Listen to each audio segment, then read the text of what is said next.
Morning, dudes. It's Saturday. What are we at? 7:52. Lovely sunny weather. We had a lot of rain last night, as you can see, falling over my shoulder. The roof rails are busy emptying themselves. But yeah, quite a lot of rain. It was a nice, cold, fresh night. The sweatiness has gone, which is absolutely lovely. I was up early this morning cutting a video up, and we had a hamster kerfuffle. I even got bitten twice. So we have 4 hamsters, aptly named Snowy, Cookie, Barley, Peanut. Snowy is a white hamster, obviously. She did start to get a bit alpha, and we had to split her up, give her own cage. Then Cookie, the big fat one, she then started to get a bit alpha with the other 3, so we separated her. Barley and Peanut stayed together, and they seem to get on. There's been some squeaks during the evening, but we've always presumed that one was sleeping, the other one had come into play, disturbed the one that was sleeping, and that was what the protesting was about. But this morning I heard some commotion going on, went to investigate, and Barley is basically attacking Peanut. Peanut's on her back upside down, trying to be submissive, and she was fangs out, proper letting rip. And when you think of hamsters, you don't usually think of fangs, but honest to God, it's quite scary how big their teeth are compared to their face.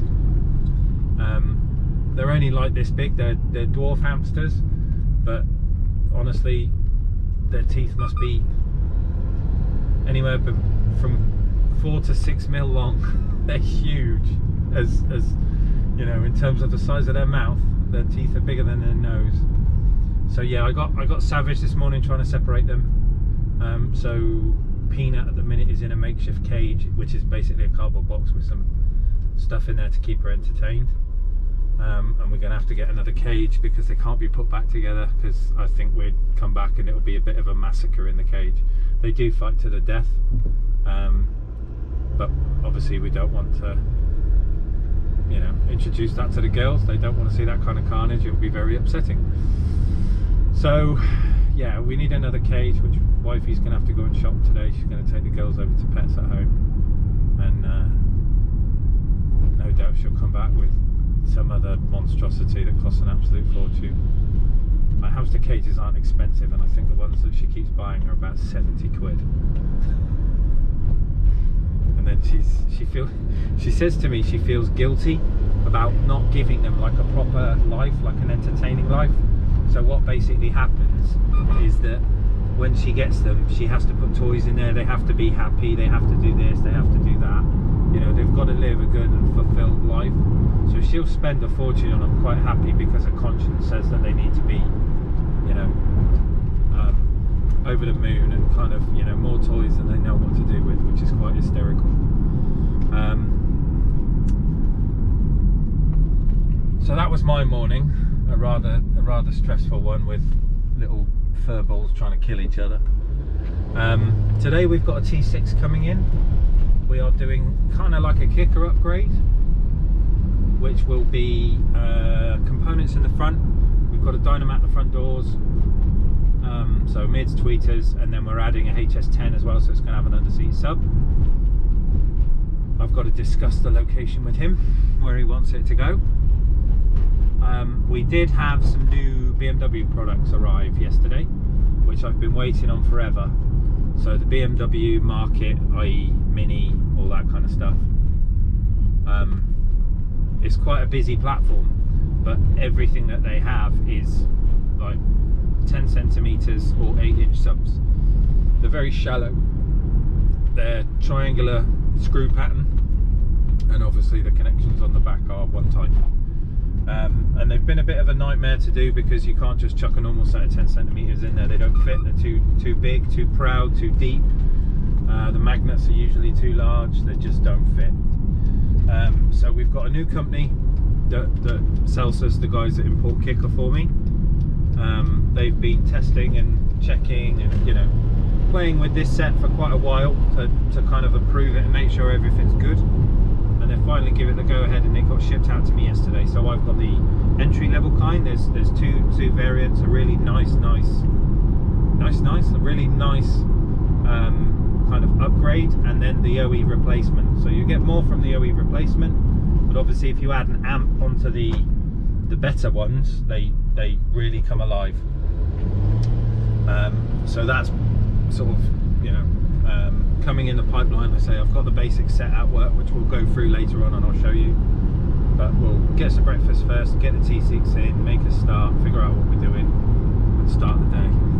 I feel knackered. I don't feel like I've had much sleep because I've been on hamster watch. Fucking things. See you in a bit. Check the mic and make sure it sound right, boys.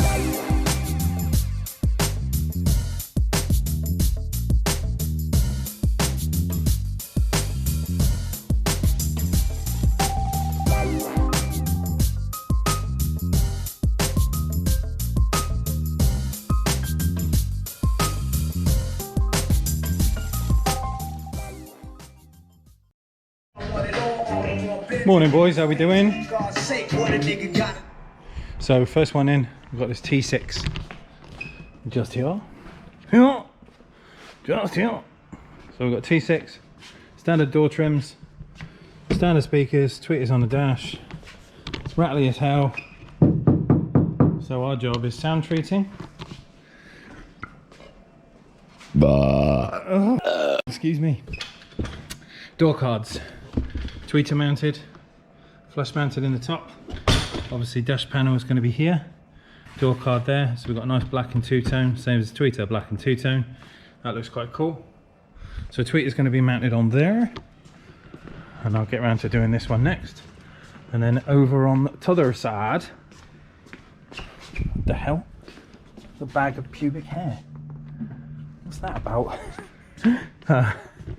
We've got Dynamat both sides, in the wet side, in the dry side, speaker adapters, and Kicker CS 670s, the components, crossover network there, tweeter cable ready to connect there, electric window switch there, done, ready to go.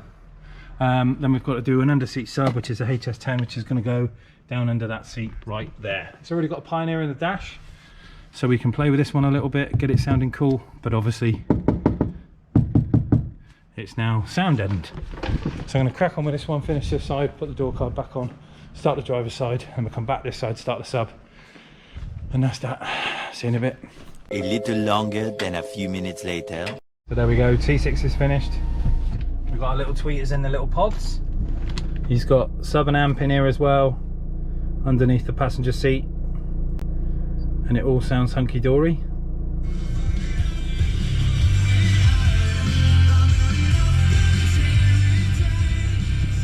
I managed to fix the steering controls as well, so whoever fitted the radio, they cable tied all of the stereo harness in, and it pulled all the leads out the back of the radio. So I've redone all of that for him as well, so it's all working. So steering controls now work, radio now works, stereo's now got good sound. It's got his bass, Kicker HS10 under there, and obviously the tweeters and the little panels just there. So that's it, this one's finished. I'm now going to have a cup of tea with Alan, or coffee. See you in a bit.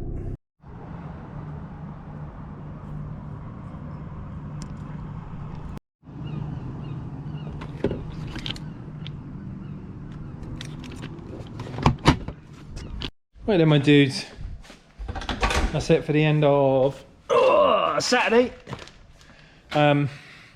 VW's gone, that got picked up. It's been a manic day, people in and out for parts, speakers, spacers, pods, all sorts of stuff. Then had a Porsche in. It's a Cayenne, 4 years old. The amp has failed due to water ingress because the sunroof blocks. And we've got obviously water ingress into the terminals. But the guy booked the car in with Porsche and they've basically told him to get knotted. They are not going to do anything about it, even though it's 4 years old. And obviously we've had COVID for 2 years. So the car's done next to no mileage. But it's got that stupid panoramic roof. It's a Cayenne, I don't know whether I said that, the 4x4. But they're known for the sunroof vents blocking. And the water then leaks into the car and it's taken out the hi-fi system.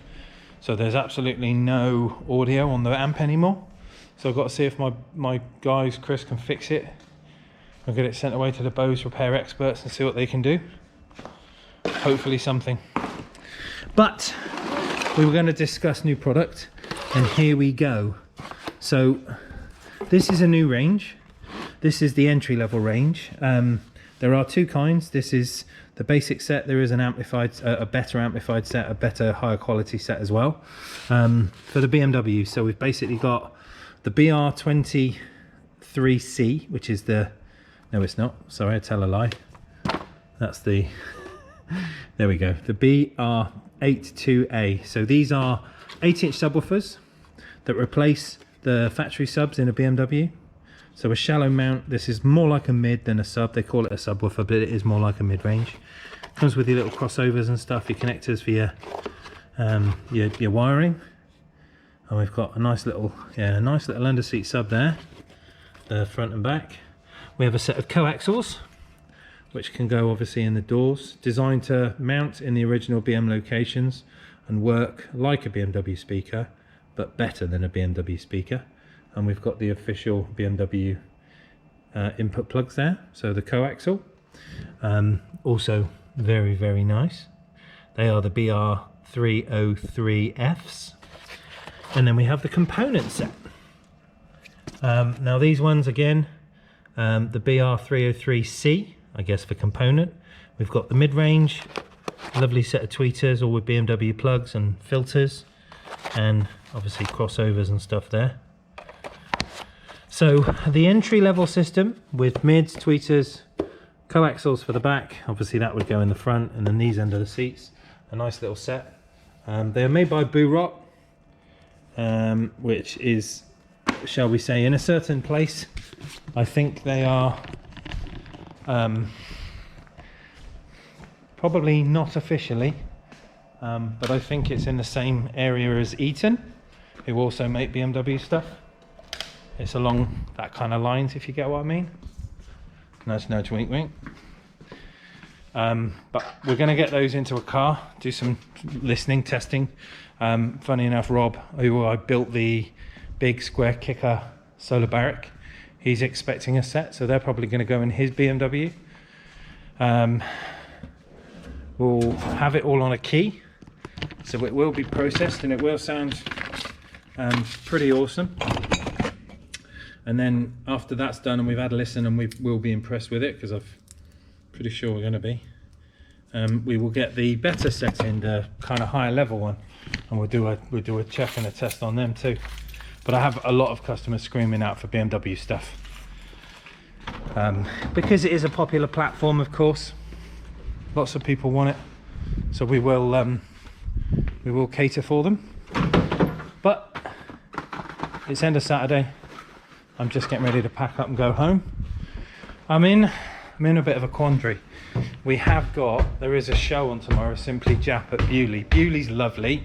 Simply Jap is a good show, and it's all the old stuff at Bewley. So yeah, I'm a bit stuck with it really, what to do, whether I go or whether I don't. I've got accounts to do, and obviously I've got to take the girls swimming.